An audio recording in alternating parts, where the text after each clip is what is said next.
Hello and welcome back to Renaissance, Knowing My True Self. And when I talk about knowing my true self, if you identify with it, this is also knowing your true self. What I had shared in my last video was the fact about, getting a focus on my vision, getting a focus on what it is that I want to do. And there's a few things there that I have, like mind, body, spirit, just referring to my notes that I always write and reflect on. And I had talked about that I'm going to be working on all three of them because all three of them need to be in alignment for me to do something. You can't just work on your body but not work on your mind, your spirit. You just can't work on your mind or your spirit, but you neglect the others. Like it doesn't work that way. The more I realize that, I'm like, yeah, it doesn't work that way. So a lot of things is where is my mindset that needs to be improved or worked on. And actually, I should take the word back of improved, because it's not really improved. It's just getting back to ourselves again, because there's so much put around us that has put layers on who we really are. And it's just a matter of just peeling those layers off, because once you peel those layers off, then it's a matter of just getting back to who we are just as human beings. So that's why I had been doing gratitude. That's why I've been doing acts of kindness, anything a little bit to kind of like get back to the essence of who we are.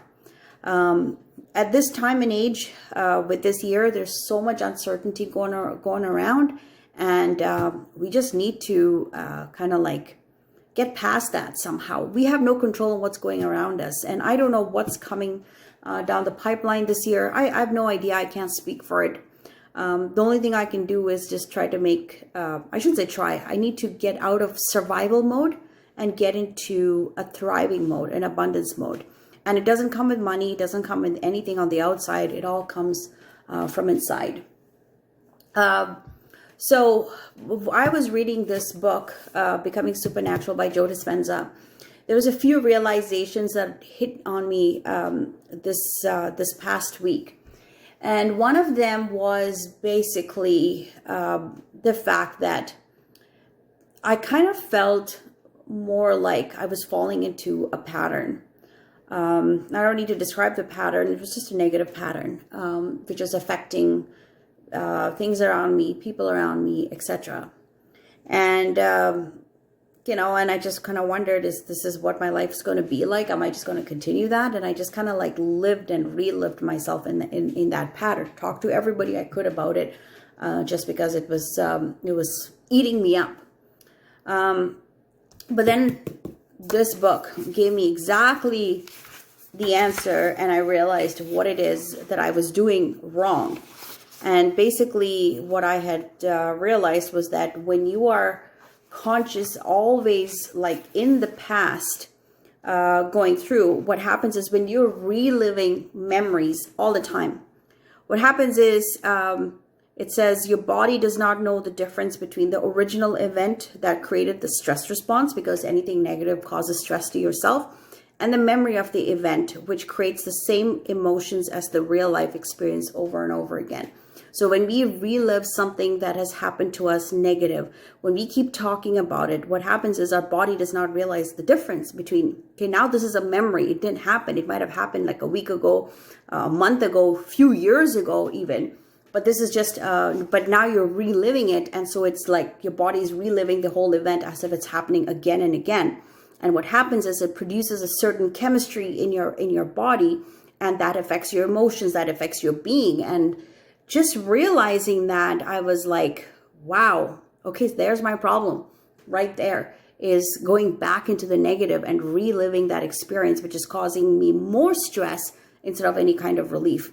They say time heals everything. It does heal everything if you do the work. I don't think it just goes away just magically. It does go away if you stop thinking about it, if you start looking towards the future, then time will heal. But otherwise, if you're reliving something that happened 10 years ago and you still keep talking about it, really time does not heal at that point. That's just my thought there. So, so just understanding all of those things. Where was that?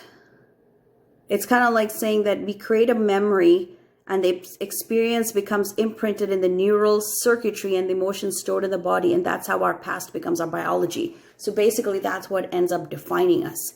So the key thing here is that to move towards a better life, to move towards possibilities, is we need to get ourselves out of the past and look towards the future and start recreating a future in our head of what it is. So the work, now I understand when I say the work is internal, it needs to be internal. We can't just dismiss it and move forward because it'll keep coming back. It's work, it's internal work. I mean, and what I love about this is that this is not just a spiritual thing. I love the fact that this is actually connecting science and spirituality, which is one of the things that actually got me interested in listening to Joe Dispenza in the first place. Connecting science and spirituality. So all the magic that we talked about, all the miracles, everything like that, I think that's all coming from, there is a scientific thing to that is pointing, evidence that is pointing towards it. So I'm still studying it, obviously, and that is what I need to do. And this is where the Renaissance transformation is: studying this, understanding this, making some realizations, and then working through it to get past to the other side. So my health is obviously number one. And again, to do that, it's not just eating, diet, nutrition, it's also mindset, it's studying, it's all of that coming together that's going to make this work. So that's all I have to share for today. Is living in the past is what defines you, defines the biology in you. And it just by everything that it does to your body, the stress that feeds it, and also the stress hormones, I believe, they are very, very addictive. So if you think about when we're reliving past negative experiences, reliving past traumas, it's because we're addicted to it. We're addicted to that emotion, because if we're not addicted, we would move past it, sorry. So that is what I have to be self-aware of, and I'm trying to be self-aware of this week. And yeah, I'm excited, because once we identify that, it's always identifying what the problem is before we can move forward. And that's why I'm very glad. And that's it. That's all I got to share for today. No past, look forward, work through it. If you have any questions or any thoughts, please share in your comments. And yeah, I'd like to learn if there's any experience that you have based on what I was talking about, or anything that you've thought of and you have ideas or anything. Feel free to share. Love the engagement. Thank you very much, and we will talk next week. Take care.